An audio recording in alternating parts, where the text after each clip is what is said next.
एक राजा एक बार बोलते हैं, ज्ञानी एक बार बोलते हैं, और बेटी की शादी एक बार की जाती है।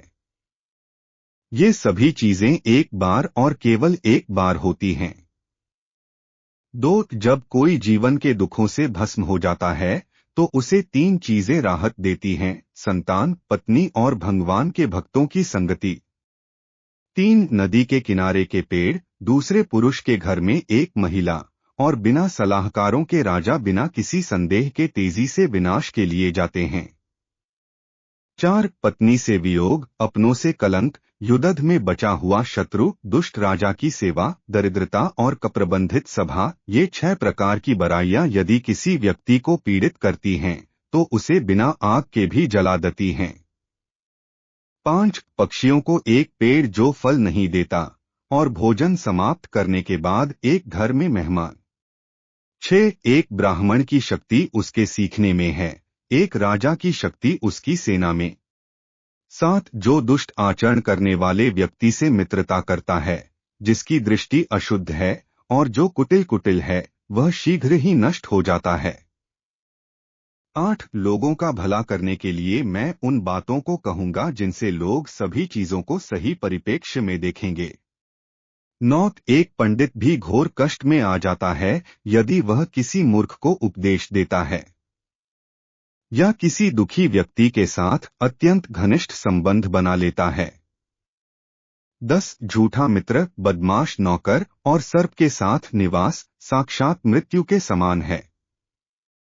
11, व्यक्ति को आने वाली मुसीबतों से निपटने के लिए धन संचय करना चाहिए।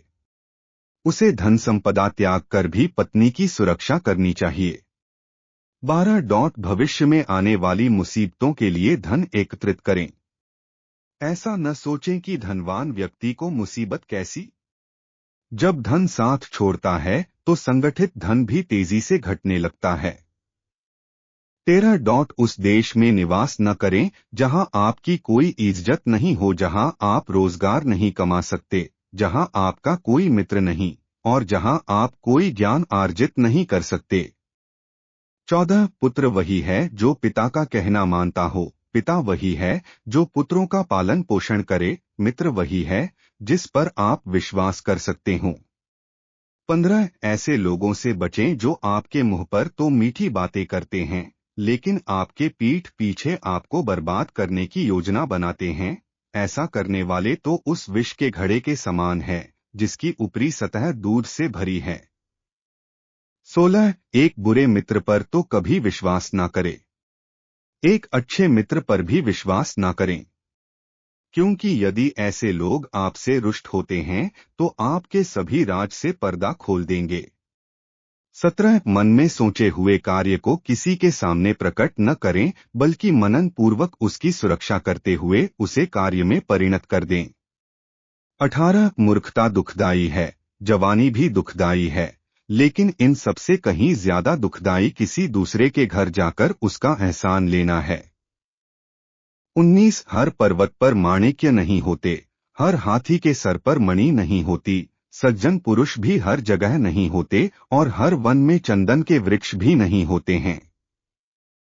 20, बुद्धिमान पिता को अपने पुत्रों को शुभ गुणों की सीख देनी चाहिए क्योंकि नीतिज्ञ और ज्ञानी व्यक्तियों की ही कुल में पूजा होती है।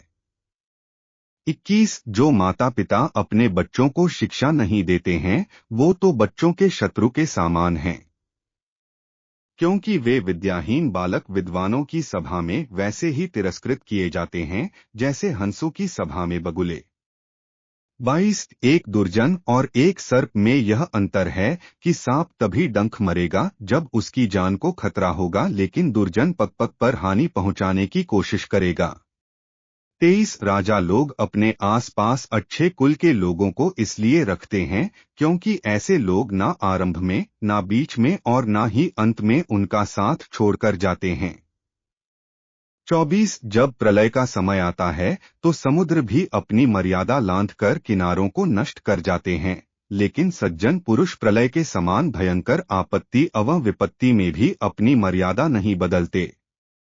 25, मूर्खों के साथ मित्रता नहीं रखनी चाहिए, उन्हें त्याग देना ही उचित है, क्योंकि प्रत्यक्ष रूप से वे 2 पैरों वाले पशु के समान हैं, जो अपने धारदार वचनों से वैसे ही हृदय को छलनी करते हैं जैसे अदृश्य कांटा शरीर में घुसकर शरीर को छलनी कर देता है।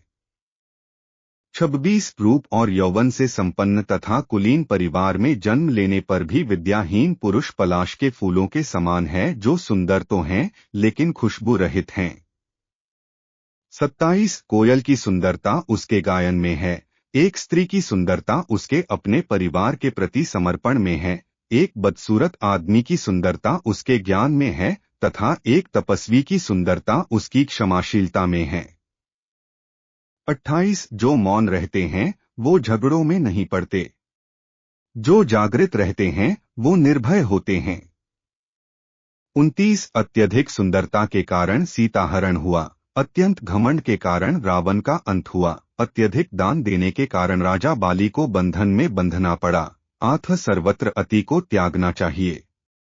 30 शक्तिशाली लोगों के लिए कौन सा कार्य कठिन है? व्यापारियों के लिए कौन सी जगह दूर है? विद्वानों के लिए कोई देश विदेश नहीं है, मधुभाषियों का कोई शत्रु नहीं है। 31 जिस तरह सारा वन केवल एक ही पुष्प एवं सुगंध भरे वृक्ष से महक जाता है, उसी तरह एक ही गुणवान पुत्र पूरे कुल का नाम बढ़ाता है। 32 जिस प्रकार केवल एक सूखा हुआ जलता वृक्ष संपूर्ण वन को जलाकर राख कर देता है, उसी प्रकार एक ही कुपुत्र सारे कुल के मान, मर्यादा और प्रतिष्ठा को नष्ट कर देता है। 33 विद्वान एवं सदाचारी एक ही पुत्र के कारण संपूर्ण परिवार वैसे ही खुशहाल रहता है जैसे चंद्रमा के निकलने पर रात्रि जगमगा उठती है।